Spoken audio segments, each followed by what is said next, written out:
Hello and welcome. You are now looking at YouTube.com, and what we're going to do is we're going to set up for semi-private meetings. And in order to do that, the first thing we're going to do is we're going to create a place for us to archive all of our meetings. And we're going to go to this area of your YouTube channel where it says YouTube Settings. Once you click YouTube Settings, what you're going to notice is that the very last link says see all my channels or create a new channel. You are going to create a new channel. You'll notice here that it says to create a new channel, so you're going to click that button. And then you're going to give that brand account a name. Once you've done that, you're going to click Create. And what you're going to want to do is you're going to want to go to your Creator Studio. That's going to bring you to this channel link, and you're going to want to be enabled for live streaming. So you're going to click Enable. Google is going to take you through an account verification process. You'll want to go through that process, and once you've completed Google's verification process, you'll then be ready to start the next step. Once you're back in your YouTube channel, what you're going to do is you're going to click the Events link. That's going to bring you to this page. You're going to click New Live Event. You're actually going to give your event a title. And what you're going to do then is you're going to go to this drop-down menu and you're going to make it private. Now what you're going to do now is you're now going to click the either Go Live Now button, or you're going to actually click this area that specifies a time. So in this particular case, we're just going to click the Go Live Now button. YouTube is going to give us a message saying that we're doing a Hangout on air. We're going to click OK.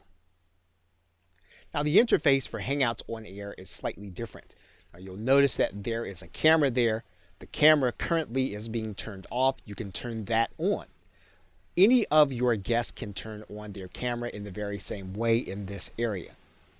So the first thing we want to do is we want to find out if we can reach our guests and if they are available to meet. And we're going to do that by going to invite people, and we're going to put their email address in this area.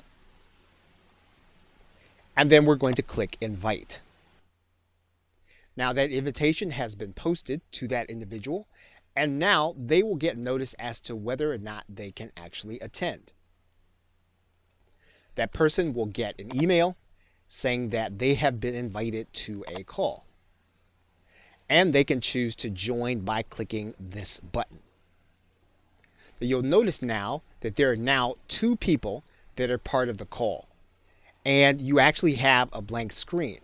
So now what we want to do is we want to be able to share the screen so that we can begin to work on the document with the other individuals in the actual room.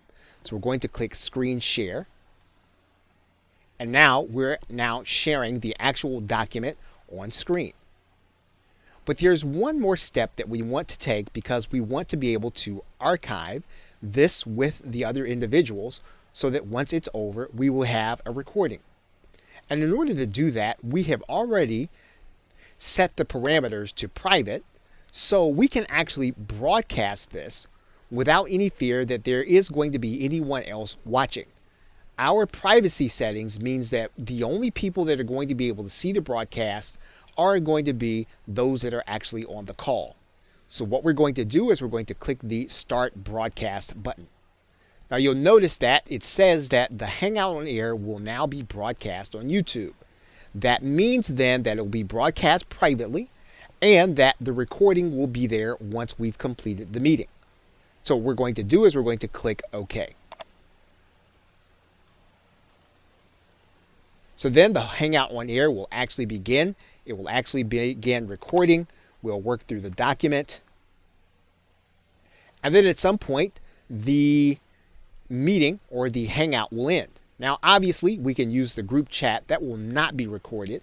But any discussion that will be had between people verbally will be caught on the actual recording. So anyone that speaks, they'll be able to be on camera. They'll actually also be able to be on audio. What we'll need to do then at the end of this call is we're going to click Stop Broadcast. So now that the broadcast has been stopped, we can actually click Stop Screen Sharing. And we can now click Hang Up. And what you'll notice, it says that the Hangout on Air is now over, and the recording is now being broadcast and uploaded to YouTube. And sure enough, if we go to our video manager, we can see that there is our meeting having been archived. So that is how you would actually work around the fact that Google Hangouts can be used for meeting, working, and collaborating, and yet archiving for central purposes. Okay, so with that, thanks, and I will see you in another video.